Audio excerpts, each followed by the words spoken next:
Bonjour Guillaume. Bonjour Guillaume. Bonjour Guillaume. Un peu Guillaume au carré ce matin. Ouais, ça va être intéressant ça. Dans le fond, Guillaume Dubé, maître électricien chez GCD Énergie.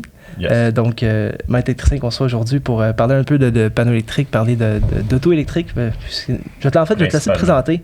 Vas-y, on t'écoute pour te présenter une couple de minutes. Yes, good. Ben, dans le fond, justement, Guillaume, fondateur de GCD Énergie, maître électricien aussi. Je suis le détenteur de la licence, dans le fond, pour l'entreprise et électricien. Je suis électricien depuis 10-12 ans déjà. L'entreprise, elle a été fondée en 2017. Dans le but, dans l'axe là, de participer à l'électrification des transports. Là. Le but, c'était de... D'ailleurs, c'est pour ça qu'on ne s'appelle pas GCD électrique, comme à peu près la grande majorité des entrepreneurs électriciens. On a choisi le mot énergie. Puis, c'est pas mal ça. Travailles-tu dans le résidentiel, commercial, industriel? Oui, ben de moins en moins, le 100% des opérations sont dédiées à la recharge de véhicules électriques. Donc, on a fait plus de services, de rénovation, d'appels de services, de projets de construction. Par contre, dans le passé, j'en ai fait beaucoup. J'ai fait ton entrée électrique. Oui, chez moi, oui. Exact. On faisait de la rénovation résidentielle, de l'amélioration, du petit commercial. Ce qu'on fait plus, là, ça n'existe plus, ces divisions-là. Okay. Chez l'énergie, la pandémie a eu raison des mauvais payeurs chez nous. On les a isolés, puis on les a tassés. Fait que notre clientèle est très, très cible. Tu disais que l'idée principale de l'entreprise, c'était au niveau de l'électrification des transports. Donc, si tu peux nous en parler un petit peu plus là-dessus, c'est quoi? On a tous des Tesla dans 10 ans, puis on s'en va là. C'est tout ça, là, un petit peu le... Oui, exact. Dans le fond, c'est sûr que tous les chars neufs, je ne sais pas si tu aimes ça en tant que conseiller financier, mais tu sais, la réglementation ou l'objectif gouvernemental, c'est qu'en 2035 et plus, les fabricants automobiles n'auront plus le droit de vendre des véhicules à combustion. Donc, 2035, en immobilier, en finance, etc., c'est demain, là. Ça se fait vite, là. C'est dans 12 ans, là. Ouais, ça va très, très vraiment vite. Dans pas long, là. Puis là, tu sais, faut que tout se mette en place d'ici là. On le sait que c'est juste des véhicules neufs, là. C'est pas tout le monde qui achète des véhicules neufs, mais on s'attend à ce que la demande dépasse les objectifs. Donc, la plupart des gens à qui je parle, c'est sûr que mon environnement est 100% axé là-dessus, mais si c'est pas votre prochain véhicule, c'est l'autre d'après, c'est sûr. Dans les discours parlés, là, fait que c'est « je suis dû pour me changer de char, mais pas celui-là, mais le prochain, ça va être ça. » Fait que bref, on a l'entreprise GCD, je l'ai fondé ça dans le but de... Moi, je me voyais installer des bornes de recharge pour les véhicules électriques, t'sais. Puis en 2017, évidemment, quand je l'installais 2 par semaine, j'étais content, là, tu sais. Puis assez vite, là, c'est tombé à 1 par jour. Puis là c'est 100% du chiffre d'affaires. Là, fait que... Là, si on prend ton horaire pour faire le podcast, mais il y a des bornes qui se font pas installer. Là. C'est ça, on est rendu là. Ouais, mais là, l'équipe, elle a grossi là, depuis. Là, en 2017, j'étais tout seul. Fait que si j'avais été ici, il y a personne qui avait mes services. Mais en ce moment, là, on est rendu 8. Là, fait que ça roule, ça l'installe. Les clients ont un excellent service chez nous aussi. Là, d'ailleurs, fait que c'est pas mal... C'est vraiment dans nos valeurs là, d'offrir un excellent service client. C'est là qu'on se différencie avec notre expertise aussi. Là. Ben, c'est exactement, j'allais dire. En fait, je peux confirmer là-dessus le niveau service à la clientèle. On se connaît depuis longtemps, on se connaît depuis le primaire, depuis qu'on a 5-6 ans à peu près. Là. Fait que, si Justin nous écoute, salut Justin. Salut Justin. Donc, dans le fond, on se connaît depuis longtemps, mais on s'était perdu de vue. Puis par la suite, électricien, inspecteur bâtiment. Puis là, j'avais besoin de faire des travaux chez nous. L'équipe à Guillaume est venue, en fait, changer mon panneau électrique. Donc, on a changé de 200 ampères à monter à 350. On dit une 320, là, mais la combinaison des panneaux donne 300 ampères. 300 ampères total, c'est ça. On était monté un 50 de plus. Ouais. Fait que 300 ampères total. Puis en même temps, là, on a installé la borne électrique. À l'extérieur, on a fait une borne électrique. On a passé le fil pour la deuxième borne qui va venir éventuellement. Puis vraiment, j'ai vécu, j'ai délai avec Guillaume pour la soumission, mais j'ai délai avec son équipe pour l'installation. Puis vraiment, là, c'était impeccable. C'était A1, ton équipe. Là. Super apprécié. Puis ta maison est compliquée en plus. Là, fait que, ouais, quand t'as une maison ancestrale, ça complique tout. Ouais, exactement. Fait que tant mieux. Excellent. Merci bien. Mais oui. J'ai des clients, des fois, qui m'arrivent, moi, quand ils ont un projet d'acheter justement un véhicule électrique, il y a souvent plein de questions. Tu sais, souvent, je suis comme une personne référence, en fait. Okay.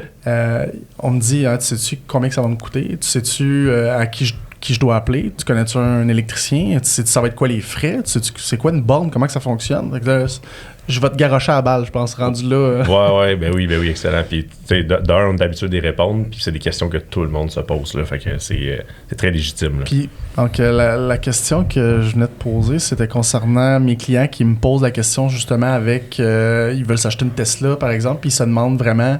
ça va ressembler à quoi les coûts reliés à l'achat d'une borne, l'installation, l'électricien qui vient chez vous. On le sait qu'on sauve du gaz, mais outre ça, tu sais... Ouais. Peux-tu nous en parler un petit peu plus? Ça ressemble à quoi les frais? Ouais, c'est une super bonne question. On va différencier un peu l'habitation, là. Fait que, tu sais, il y a la copropriété, il y a le condo, le multilogement, puis il y a la maison unifamiliale typique là, du banlieusard, là, à Boucherville, bungalow, là. Ouais. Bon, fait que au niveau des... si on commence par le condominium, là, au niveau des condos, ça dépend un peu de l'approche qu'on prend. Parce qu'un bâtiment de condo... l'entrée électrique, elle a une capacité définie. T'sais. On peut pas nécessairement toujours mettre dans un 100 condos sans borne de recharge. Donc, il faut commencer par l'analyse des charges. Après ça, on va décider une stratégie pour installer des bornes de recharge. Mais peu importe la stratégie, là, on parle souvent entre 4 000 et 6 000 $ pour alimenter une borne de recharge dans ton emplacement de stationnement intérieur, condo. Fait qu'autour de nous, ici à Montréal, Rive-Sud, 4 à 6 000 $ tu vas avoir ta borne installée. C'est subventionné à 50% actuellement, ces installations-là. Donc, c'est vraiment le meilleur moment pour investir dans ta copropriété. C'est là, c'est 50% de rabais, puis ça ne coûtera pas moins cher dans 5 ans. Ça inclut la borne, ça inclut les fils, ça inclut tout? Oui, ça inclut la main-d'œuvre, les câblages, les systèmes de gestion, s'il y en a, puis une borne. Fait que 4 à 6 000 $, c'est un bon budget. Là. Évidemment, il y a des cas d'exception que ça frôle le 10, puis il y a des cas d'exception que c'est 3 000 $. Question pour les condos. Ouais. Parce que là, j'imagine, mettons, quelqu'un qui a un condo, il est au 3e logement en haut. Ouais. J'imagine que tu pars pas le fil de son panneau à lui. Tu perces tous les étages puis tu t'en vas jusqu'en bas. Ça serait hot, hein? C'est sûr, c'est pas ça. Là. Non, c'est sûr que t'as une solution. Pas comme ça qu'on travaille ça. Je sais pas si c'est dans ton rôle d'inspecteur, mais dans les bâtiments de copropriété, habituellement, les salles électriques avec les compteurs des usagers sont au sol. Fait qu'ils sont dans les stationnements souterrains SS1 ou SS2. Puis on part de là. Donc on vient le cas classique, là, qui est un produit québécois d'ailleurs, là, c'est qu'on vient, c'est RVA électrique, on vient intercepter l'alimentation de ton condo. Fait que de ton compteur, il y a un câble ou un conduit qui s'en va vers ton panneau électrique de condo. Okay. Ben, on le coupe si on veut, puis on s'en va alimenter ta borne depuis là. Pour rajouter les frais d'électricité supplémentaires annuels à ton voisin de droite. Exactement. C'est pas à tout le monde de payer ton gaz, fait que c'est pas à tout le monde non plus de payer ta recharge de véhicule électrique. Fait que ça, c'est parfait, là, c'est l'utilisateur-payeur. Puis, je sais pas, je m'en allais où avec ça, mais ça, c'est un cas qui est assez répandu puis qui est assez commun.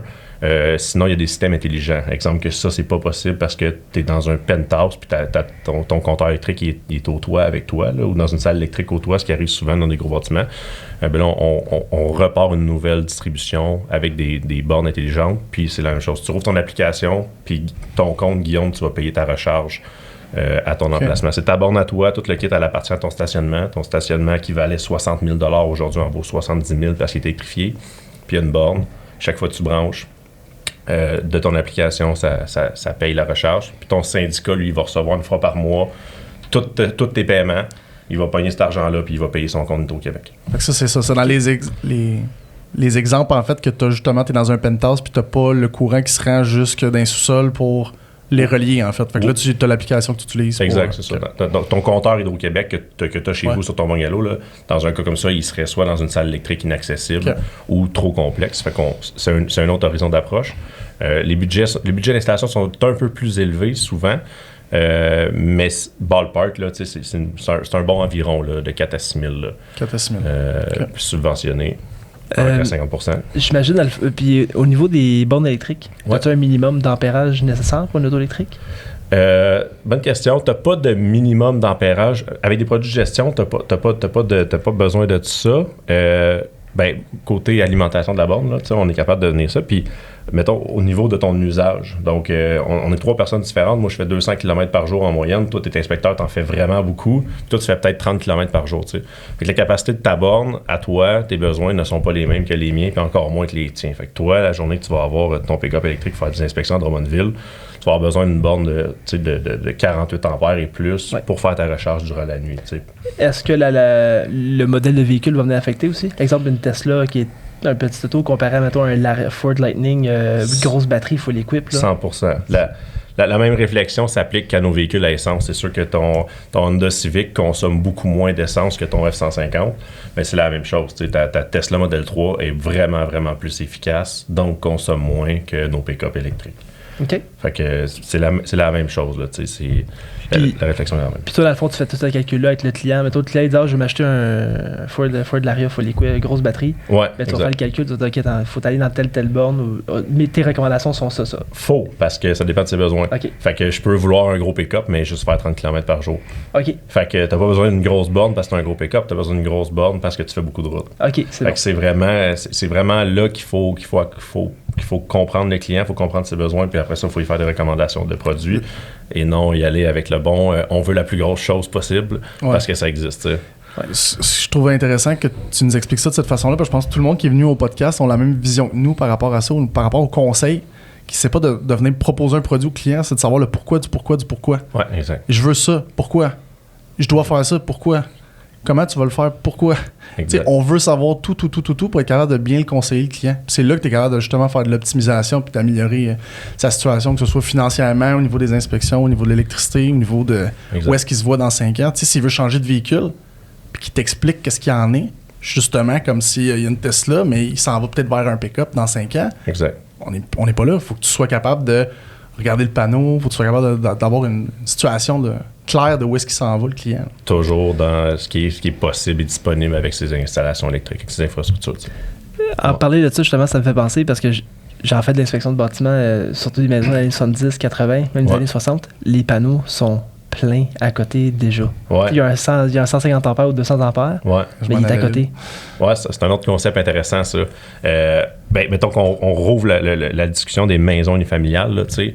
Un budget d'installation d'une borne en banlieue, là, de maison unifamiliale, là, borne incluse, là, c'est rendu environ 2000 $. Puis il y a une subvention de 600 $ qui s'applique. Okay. Donc, on parle de ça.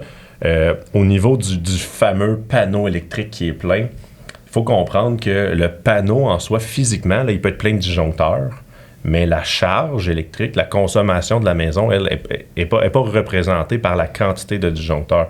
Donc, on pourrait avoir là, une très petite maison mal isolée avec une grosse fournaise électrique, un garage détaché, un spa puis une piscine chauffée. Puis sur cette maison-là, qui aurait un panneau électrique de 200 ampères, on ne pourrait pas installer de borne. Même si le panneau, il y aurait plein d'espace disponible. Parce que la demande... énergétique est trop élevée déjà. Ouais, c'est ça. La demande est trop grande. Fait qu'il faudrait installer des modules de gestion. Il y a plein de solutions qui existent. Il y a des solutions mécaniques. On mesure en temps réel ce que ta maison consomme. On alimente ta borne. Puis si jamais la consommation de ta maison plus ta borne font que c'est trop, le module va couper ta borne. Ah, OK. Ou une autre solution, c'est d'augmenter les entrées électriques, comme on l'a fait chez vous. Qui est assez dispendieux la plupart du temps pour les gens. Ouais. Puis ensuite, troisième, il y a d'autres solutions qui sont Wi-Fi, là, un peu, là, si on veut. Fait que il y a toujours des solutions, OK? Il faut juste, encore une fois, partir des besoins du client, appliquer la bonne solution, puis respecter son budget le plus possible. Puis quand, mettons, il n'y a plus d'espace physique, fait que ton panneau typique 200 ampères, 40 circuits, il est plein, puis il n'y a pas de disjoncteur twin qui existe parce que c'est un Stablock ou un Sylvania des années 80 qui devrait... Faut pas dire ces mots-là. Faut pas dire ces mots-là. On en profite, encore une fois, dans l'optique du conseil. Tu sais, monsieur, madame la cliente, vous avez un panneau électrique qui est super dangereux. Les compagnies d'assurance commencent à le refuser. Vos inspecteurs en bâtiment, ils vont vous le dire que c'est un vieux panneau. Tu sais, ces protections-là sont... En fait, il n'y en a pas de protection. Tu pourrais prendre une prise de courant au bout d'une extension, la foutre dans la piscine, puis il arriverait peut-être à rien. Tu sais, c'est dangereux. Fait que tu recommandes à ton client de remplacer son panneau pour un plus gros. Il y a plus d'espace, mais la capacité électrique, elle est disponible. Pour aller en explication, dans le fond, sur ces panneaux-là, les panneaux de marque X là, qui sont Stablock, Sylvania... j'ai aucune idée de quoi vous parlez. C'est ça. C'est pour ça que je me dis, je vais développer, parce que si Guillaume ne le sait pas, je le voyais dans tes yeux. T'as vu mes yeux, on est où, là? Non, je le voyais, je me disais, il y a d'autres gens aussi qui vont nous écouter qui ne sauront pas. Mais dans le fond, en gros, tu me corriges, j'ai tort. Ouais. En gros, ces panneaux-là, ils ont des problématiques au niveau des surcharges. Donc, les disjoncteurs peuvent ne pas disjoncter en cas de surchauffe. Donc, c'est une surcharge de courant sur le disjoncteur. Mettons, des fois, ta prise électrique, tu entends faire tic dans ton panneau. Là, tu vas le rallumer. Là, parce qu'il y a une surcharge de courant.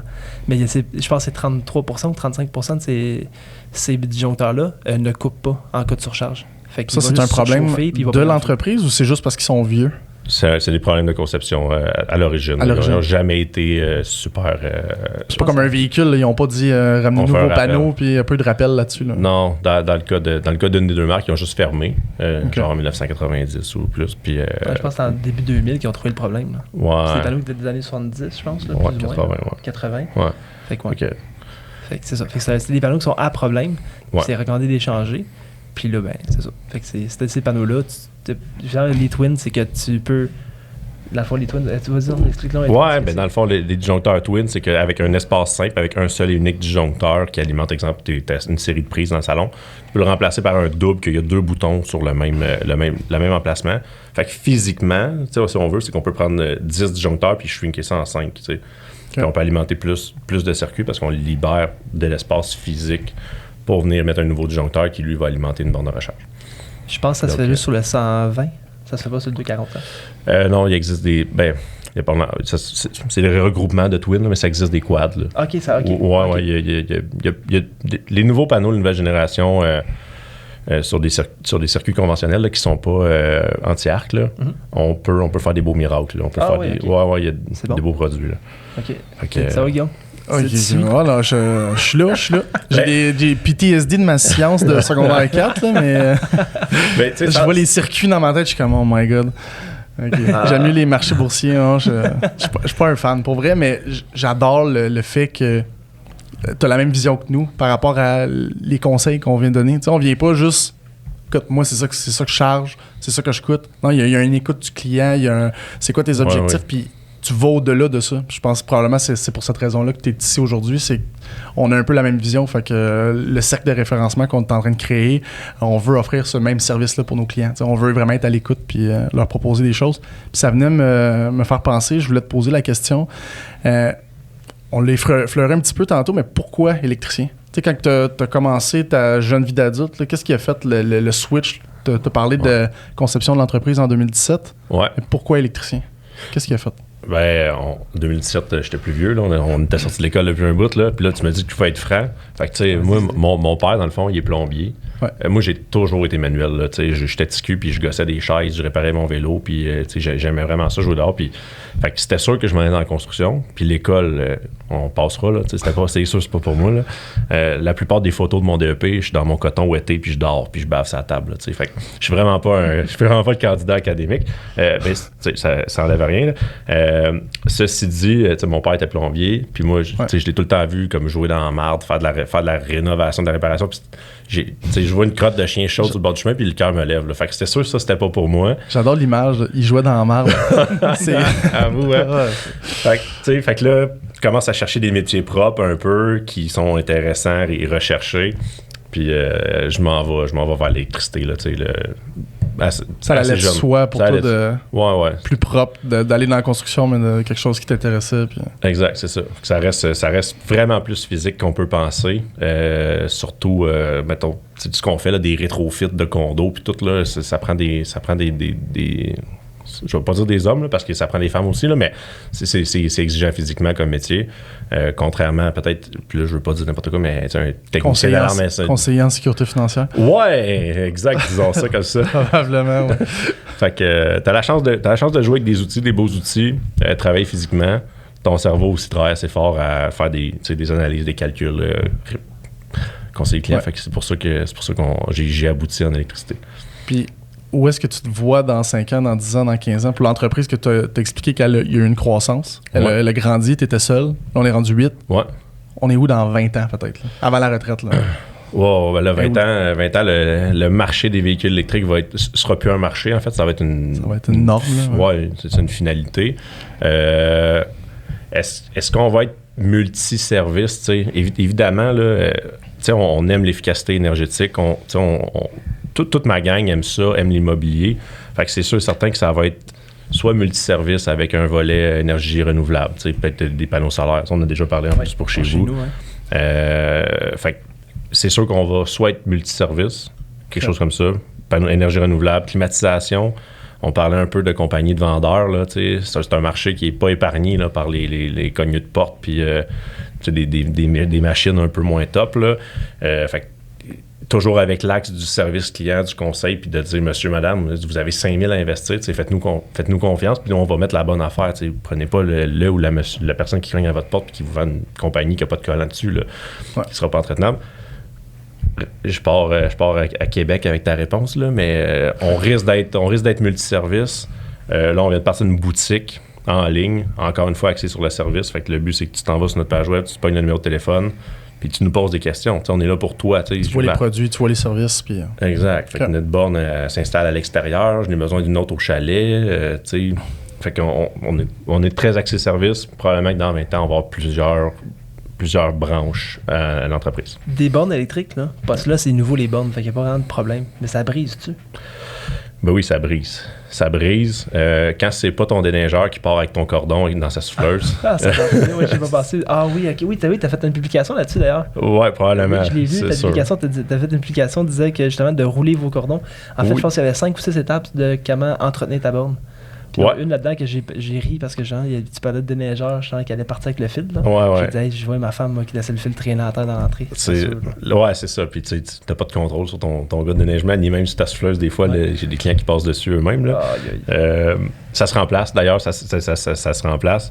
Les pistolets de recharge, il ne faut pas laisser ça traîner. Dans la neige. Ouais. Tu ris, mais on en a remplacé un dernièrement là, parce que c'est livreurs. Ils font pas attention, ils laissent ça traîner à terre. Il faut faire attention, là, les produits québécois, là, ceux qui sont conçus au Québec, c'est d'excellents produits. Là. C'est des produits qui sont faits pour être installés à l'extérieur. Il y a certains produits d'importation d'Amazon, mettons, qui t'offrent pas bien dehors, là, qui vieillissent pas bien. Mais les produits québécois en soi, il n'y a pas de durée de vie à ces produits-là. Ça fait 5-6 ans qu'on en installe, puis je n'ai pas remplacé de mes premières installations encore. Fait que c'est sûr, c'est un marché qui est jeune, là, mais... Oui, éventuellement, ça va se faire, c'est sûr, parce qu'il va y avoir des bris, il va y avoir des pièces comme... Il va y avoir des bris, il va y avoir de l'oxydation. Il y a des produits qui sont installés dans des endroits humides. Fait que c'est sûr que ça va vieillir comme plein de composantes d'usage. Est-ce que tu te vois un jour devenir 100% gestionnaire ou va toujours falloir pour toi que tu aies Tu parlais d'avoir les mains occupées. Les mains sales? Ben, non, mais d'avoir les mains occupées, d'être manuel, c'est un must pour toi. Si t'es rendu avec une équipe de 50, multiservices dans 10 ans, 15 ans, 20 ans, est-ce que tu te vois juste faire de la gestion? C'est hot comme question, ça. Cette année, puis là, je sais pas si les gars vont écouter, mais j'ai décidé de remettre mes bottes 2 jours par semaine. Ça faisait plus ou moins 2 ans que j'étais bureau, conseil, soumission, études de faisabilité. Puis toute la croissance de la compagnie, tu sais. Puis là, je remets mes bottes 2 jours par semaine. Je suis fatigué, là. Premièrement, je suis très fatigué physiquement.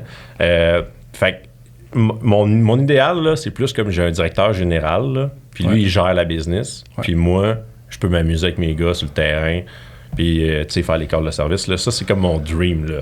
T'es le CEO qui met la corde sur l'épaule puis qui traîne le bateau. Je vais essayer fort, là, mais il va falloir que le fardeau des décisions financières au quotidien, là, financière, gestion, ressources humaines, ça sera plus à moi là, dans 20 ans. Ça va prendre un partenaire d'affaires, dans le fond. Là.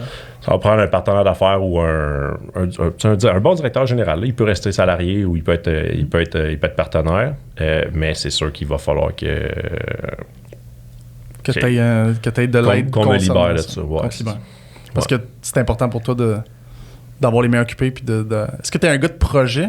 Si on regarde, mettons, le futur, tu vois-tu autre chose? Es-tu un entrepreneur ou tu es un électricien? Non, je suis entrepreneur, ça c'est sûr. J'ai pas 56 000 idées de business. Là. Ça baigne toujours autour de l'immobilier, la construction, les rénovations. On a acheté une maison que tu as visitée d'ailleurs. Ça a été un énorme projet. Fait que ça, oui, j'ai plusieurs idées, plusieurs projets. Fait que ça va tout baigner, mais c'est toujours dans la même... Construction, flip. Je pense que Mathieu m'expliquait un petit peu. T'es un gars de flip dans tout ce qui est opportunité au niveau immobilier, construction. Exact. T'es là, OK. Ouais. Ça m'attire vraiment, vraiment, vraiment beaucoup, là. Puis c'est pas que j'aime pas faire du bureau puis faire du conseil client, c'est que c'est que ça fait 2 ans que j'en fais, puis je réalise que c'est bien, mais mettons 60% ou 40% du temps, là, maintenant. Trouver un balance entre les deux, là, d'être sur le terrain. Puis mais comme toi, j'imagine que faire juste des rapports puis de la croissance d'entreprise, c'est excellent, c'est le fun, mais ouais, pogner ton échelle puis aller sur le terrain. C'est mon bout de préféré. Exact, c'est ça. C'est ce que je ferais le plus faire, c'est quand je fais plein d'inspections dans ma semaine, puis là, je fais attends, faut que je m'attaque des rapports. Là. Ouais, c'est ça. Merde. Quand tu réalises que tu as 40 heures de rencontre ou d'inspection de ton côté, puis là, tu es comme c'était le fun cette semaine, j'ai pas rien. Oh fuck, il faut que je les fasse, mes rapports. J'ai 40 heures de rapports pour 40 heures de rencontre.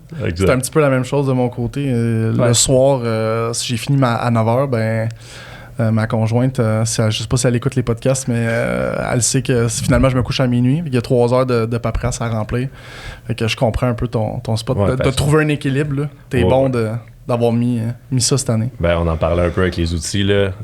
Moi, des fois, j'aime trop ça. Là. Mon comptable, il me dit « Hey, tes automatisations, là, quand ça plante, ça plante. » Mais de trouver des outils qui nous protègent de nous-mêmes. Là. On parlait de Calendly plus tôt, mais c'était de trouver une structure, trouver des outils technologiques puis qui font que tu te bookes une rencontre avec un client, mais book pas l'autre juste 1 heure après parce que tu vas avoir 3 budgets à faire en soirée. Là, fait que non, ça c'est très cool. Puis d'ailleurs, ça, en tout cas, je veux dire, ça l'aide là, clairement ça l'aide à construire des entreprises, je pense, aujourd'hui, des outils technologiques, des plateformes connectées, des plateformes cloud, là, de partager avec ton équipe en temps réel un dossier de projet qu'avant, il était physiquement au bureau, il était juste sur ton ordi. C'est en temps réel, tu peux dire, hey, c'est plus la solution A, c'est la B, puis pour telle raison, puis les gars sur le terrain, ils ont une notification, puis ils voient ça, c'est très, très... C'est le fun d'être à jour à ce niveau-là. Ouais. Ça optimise un chantier, ça optimise des informations. Une nouvelle recommandation d'affaires dont tu connectes le fil d'une telle façon, mais peu importe, l'optimisation va apporter de meilleurs résultats à la fin. Là. Exact. Puis le partage d'informations. Ouais. Qui est... Dans quel coin? Sûrement qu'il y a des gens qui vont se poser la question. Est-ce que tu es Montréal, Rive-Nord, Rive-Sud, partout? Ouais, on est... l'entreprise est à la Rive-Sud de Montréal. On couvre la grande Rive-Sud, là, on va dire Contrecœur. Là. J'ai des employés à Contrecœur. Le Contrecœur, Saint-Constant, Sainte-Catherine. On fait des exceptions, bien sûr. Nos amis qu'on aime bien à Saint-Jean, quelque chose. Mais puis on a aussi l'Estrie. On couvre l'Estrie. Tu te rends à Granby? Ouais, je me rends à Granby, je me rends à Bromont. Puis on couvre toute l'île de Montréal au sud de la 40, principalement. Au nord de la 40, on a des partenaires collaborateurs là, qu'on réfère, en qui on a confiance. On a découvert que l'Estrie, c'est 1 heure de route, pas de trafic, avec de la bonne petite musique, tandis que des fois à Montréal, c'est 1 heure de route pour faire 15 km dans le trafic. Fait que, puis là, tu nous parlais que c'était pas mal, ça tournait autour des bornes, là, on était vraiment là-dedans. 100%. Fait que les 8 électriciens que tu as font ça à temps plein? Oui, en fait, il y a du personnel de bureau, là, fait qu'on est 5 électriciens. 5 électriciens. Ouais. Puis combien de bornes vous installez une journée par électricien? C'est un électricien ou c'est une équipe de 2? Comment ça marche? Ça dépend des projets. Là. Plus le projet est complexe ou en condo, les gars pourraient faire ça tout seuls, mais gagner ta vie en t'amusant, c'est le fun. Là. Fait que travailler en team de 2, c'est quand même vraiment pas pire.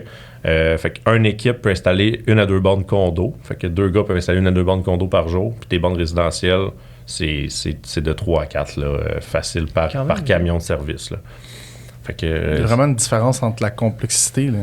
Les frais aussi, tu parlais tantôt. Oui, exact. Puis tes 5 électriciens font-tu 40 heures semaine chaque? Oui, tout le monde. Ça fait de l'installation. Ça en fait de la borne. Il y a une grosse demande. Au travers de ça, il y a des projets. Là, fait que c'est sûr qu'il y a un projet de condo au centre-ville. Des fois, il part 2 à 3 jours, 4 jours de fixation d'ancrage au plafond. Après ça, on passe des câbles pendant 2-3 jours. Après ça, on installe des infrastructures, des panneaux. Il y a des projets où on peut être là 4 à 6 semaines. Comme il y a d'autres projets qu'on est là 2-3 jours. Sur du commercial, là, quand il y a une nouvelle construction, mettons, puis il y a des étages de sous-sol, puis qu'eux disent, bon, ben nous, on veut 10 bornes à chaque étage. Ouais. C'est le genre de projet que vous faites également? Nous, on fait pas de neuf. On fait pas de neuf parce que dans les bâtiments neufs, l'ingénieur va spéquer à l'électricien qui est en place quoi faire, puis ils vont les mettre en place. Les gars vont le faire. Il n'y a pas vraiment de valeur ajoutée à notre expertise. Nous, on est vraiment dans les bâtiments existants.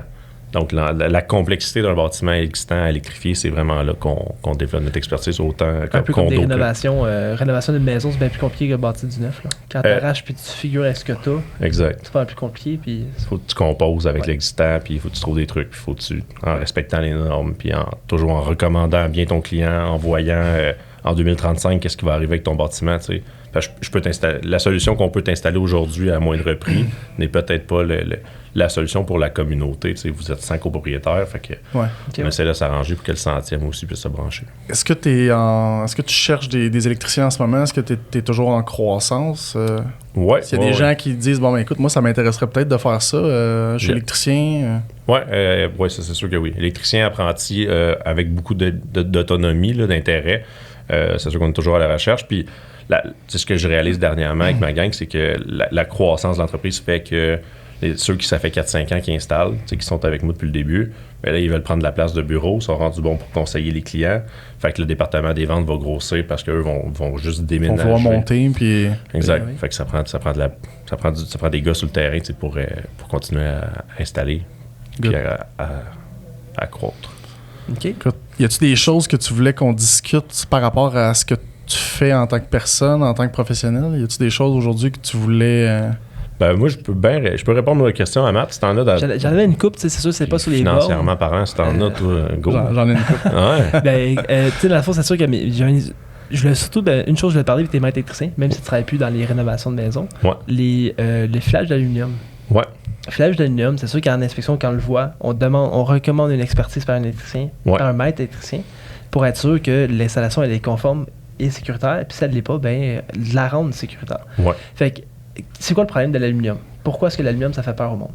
Ça oxyde, puis ça avec les vibrations du quotidien, là, ça finit par se lousser. Les contacts se loussent, autant au niveau du panneau électrique que des composantes interrupteurs éclairs. Des bonnes vieilles marettes dans un luminaire remplacé par mon oncle, là, ça chauffe, ça oxyde, puis au final, ben, on finit par appeler l'électricien en urgence le 23 décembre, en après-midi, là, parce que ça pogne en feu. Ça pogne en feu, tu sais. Quand que la ville, surtout nous à Granby, je pense que ça fait 2 ans que ça dynamite à chaque jour. Là. OK. Fait que sûrement, quand tu parles de vibration, baboum, là, que tu sens la maison vibrer, j'imagine que c'est sûr, si tu es en alu, ça va... Ça aide pas, là.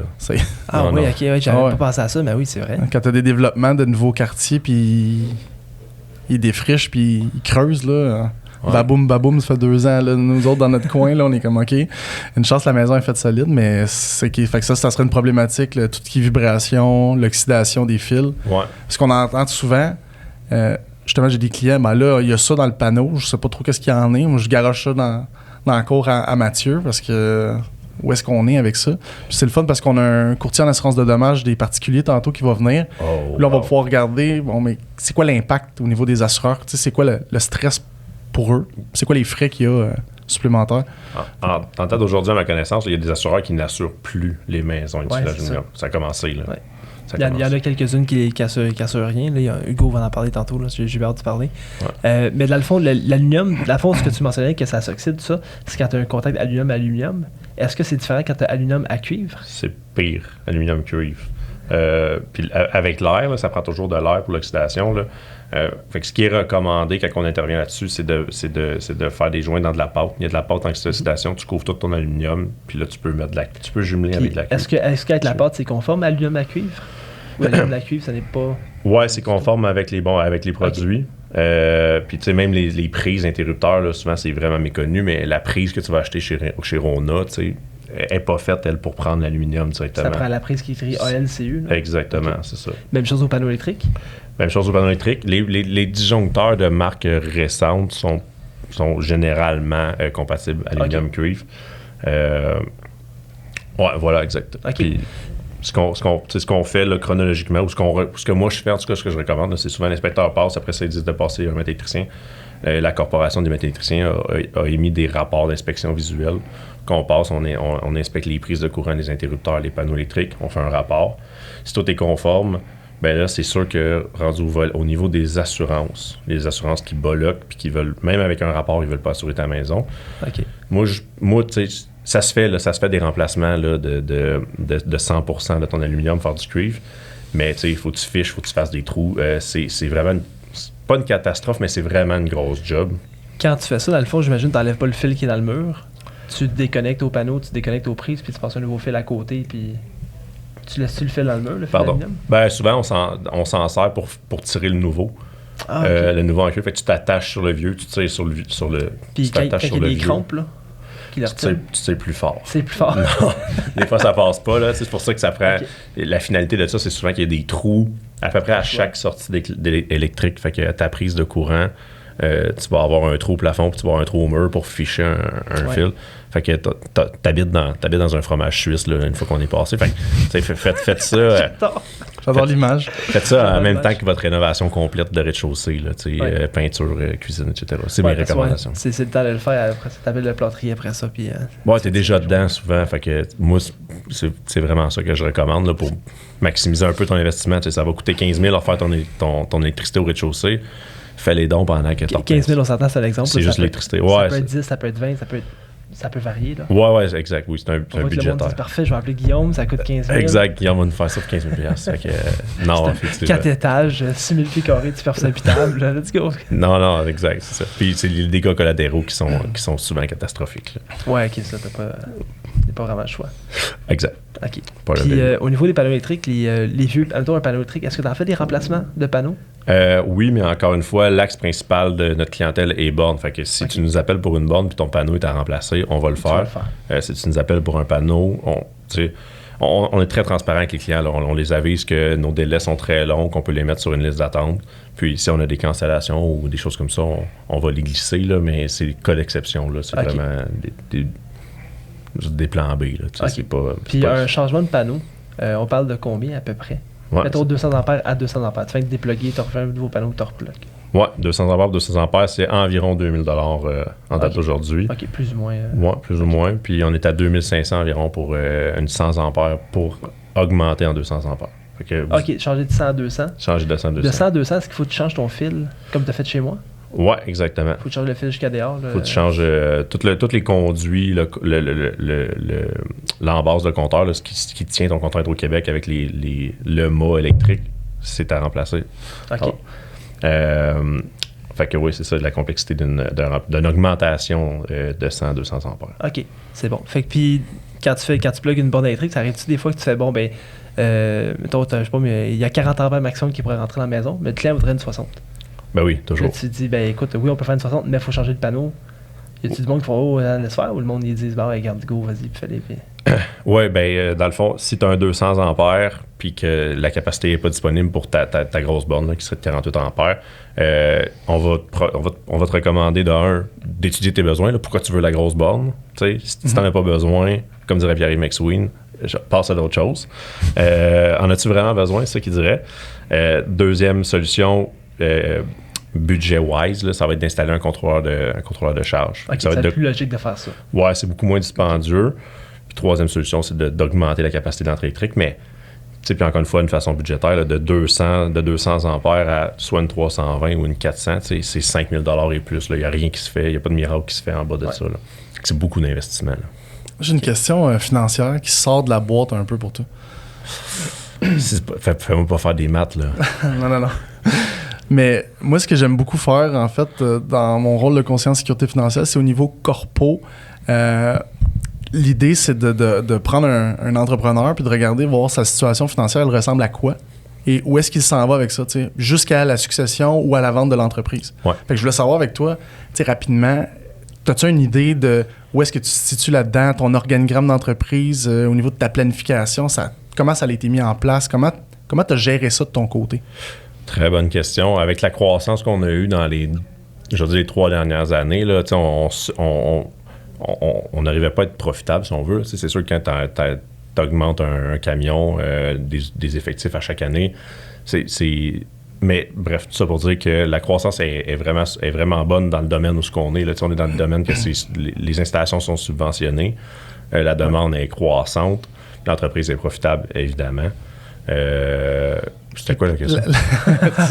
On est allé à Québec, on est revenu à Drummond. Ouais. Mais la question, en fait, c'était au niveau de la planification que tu as mis en place. Ouais. Là, tu es incorporé. L'entreprise est incorporée. Ouais. Tu as une compagnie de gestion. Non, pas de compagnie de gestion. Pas de compagnie de gestion? Pas de compagnie de gestion. T'as-tu un planificateur? As-tu un avocat qui a mis des choses en place? Un notaire?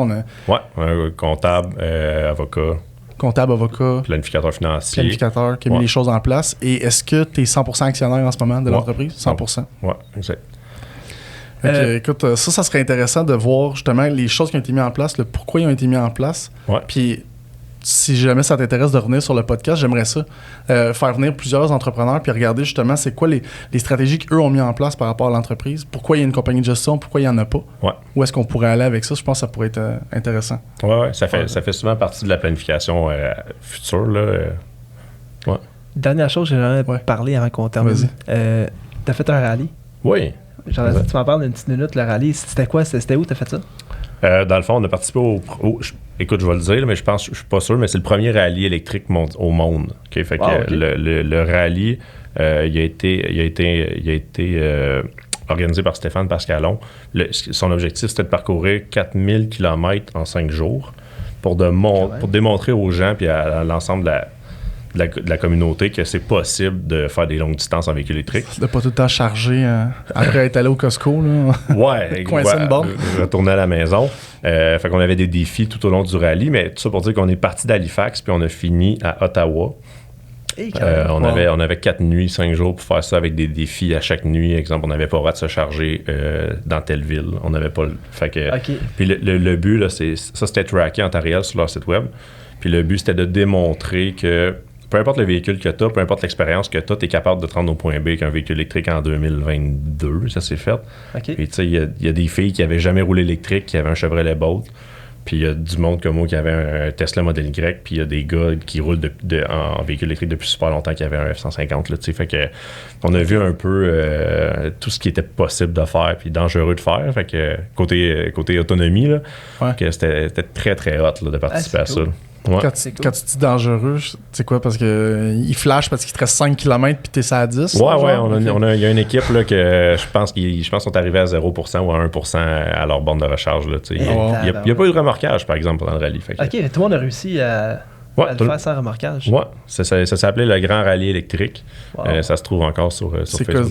La seule chose que tu avais besoin, c'était un véhicule électrique pour t'inscrire ou c'était vraiment... C'était-tu par invitation? Non, c'était tu soumettais ta candidature puis ils te retenaient ou pas. Puis il y avait beaucoup de monde qui avait des véhicules prêtés là, par Kia, Ford, GM, etc. C'est cool. Ouais, c'était vraiment hot. Merci Guillaume. C'était vraiment cool. Merci, vraiment content de t'avoir reçu aujourd'hui. Comment est-ce que les gens peuvent te joindre? L'entrée principale, c'est le site web. Fait que gcdenergie.com, onglet soumission. Il y a un formulaire là. Fait qu'on a toutes vos informations pour bien répondre à vos questions, que vous soyez copropriétaire ou propriétaire d'une maison.